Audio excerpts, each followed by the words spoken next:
Hi, real quick I'm going to do one more video. I had promised somebody I would show them the tack and peel and then I forgot, and so now I just want to show real quick what tack and peel is and how it works.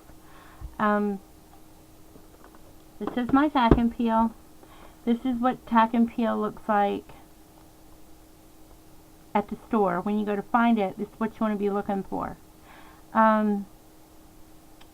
Some people say they use the Eileen's tacky spray, and somebody else said you could just use the Eileen's tack it over and over again glue.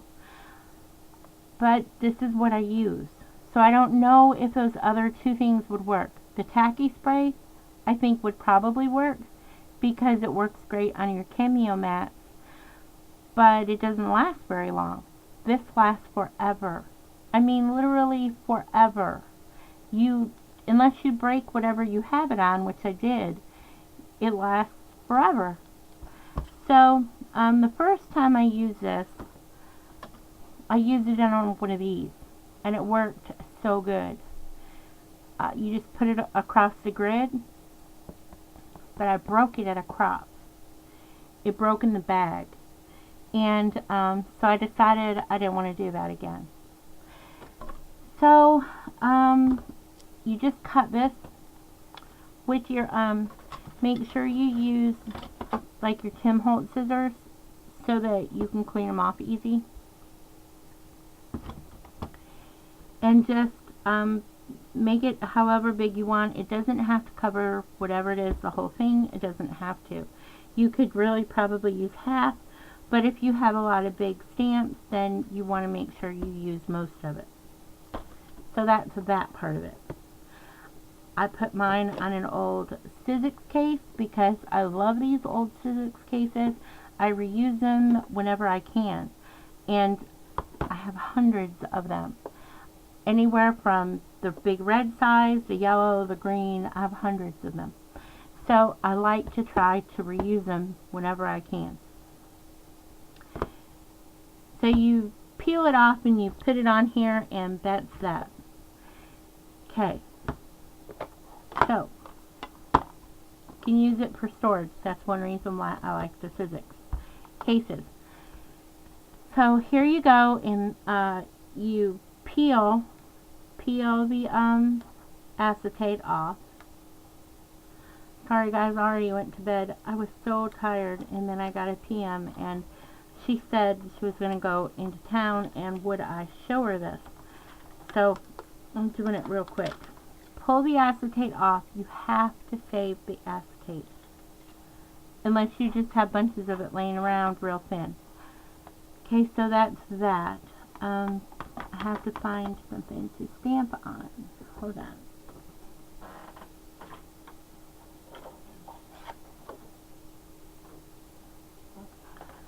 Okay, so we're going to stamp on this.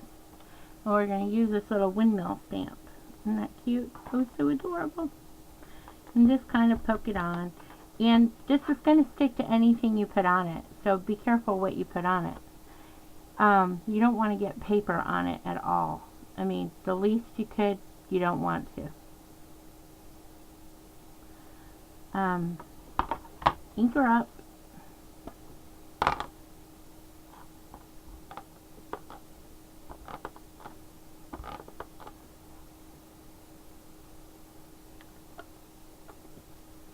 And if you get ink on it, don't worry. It cleans up really, really easily.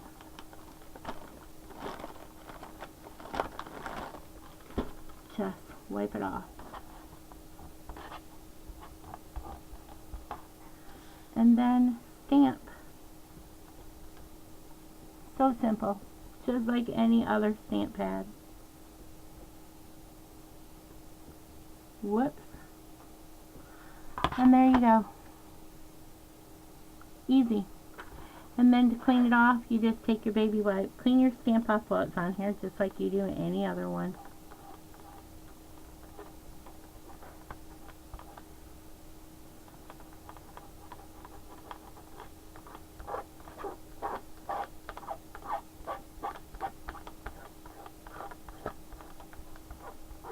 Make sure your stamps are squeaky clean.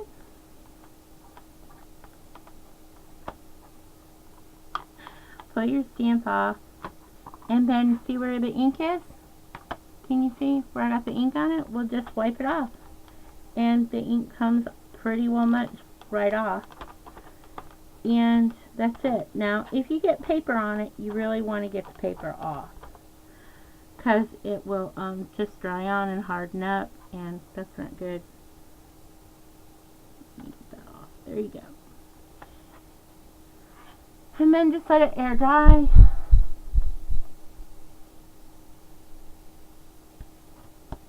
As soon as it has its tacky back, you can put the acrylic back on it. You have to put the acrylic back on it. If you don't put the acrylic back on it, it will harden up, and then it's just ruined. I think that's about the only way to ruin it, is to not put the this acetate sheet back on it. That's what it's called.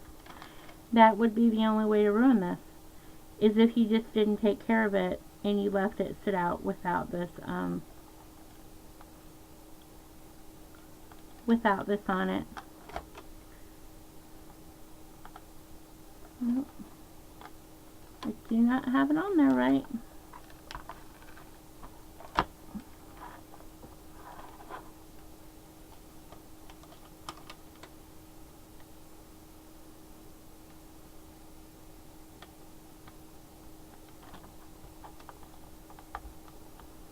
There, got it that time. And then that's it. There are some things you should know though. Don't leave your stamp on it overnight. If you do, the back of your stamp will get gummy. It doesn't affect this at all, but it will affect your stamp. And always put the acrylic back on it, because it will harden up. And if it gets dirty, just clean it with a baby wipe. And if you decide to reuse a physics case, the other side you can use as an acrylic stamp pad, or an acrylic stamp thing. God, I'm so tired. I am so tired. And then just use it like you do any other one.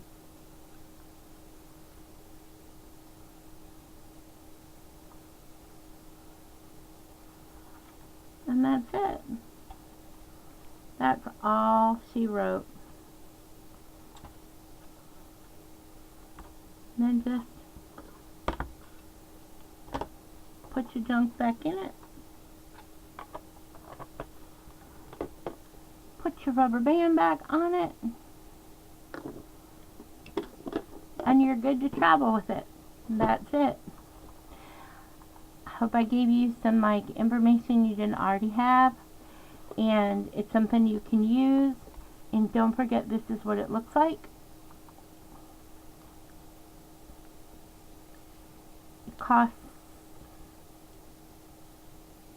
I'm guessing, close to $10. I think that's what I paid for it, but I had a coupon, so it was like, I guess, $5, maybe a little more. And if you don't travel, if you don't take your stuff anywhere, this really worked out good. But and if you'll have to cut it to fit, but it worked so good. But these are so flimsy. They break so easy when you put them in your crop bags. And then these little things come off, and I really love them though. It's my 4th one. Okay, you guys, I'm going to see you sometime this weekend to show you some cards that I made for the BBS group. And also, I'm going to show you a mini that I'm in the process of making, a shaped mini. It's also for the BBS group. It's for Ginger. She's my swap partner. I am so excited because Ginger makes the best mini album. So I'm trying real hard to make sure I make her a good one. And so I am headed back to bed, and I hope you guys have a nice evening and you sleep well, and see you this weekend. Bye.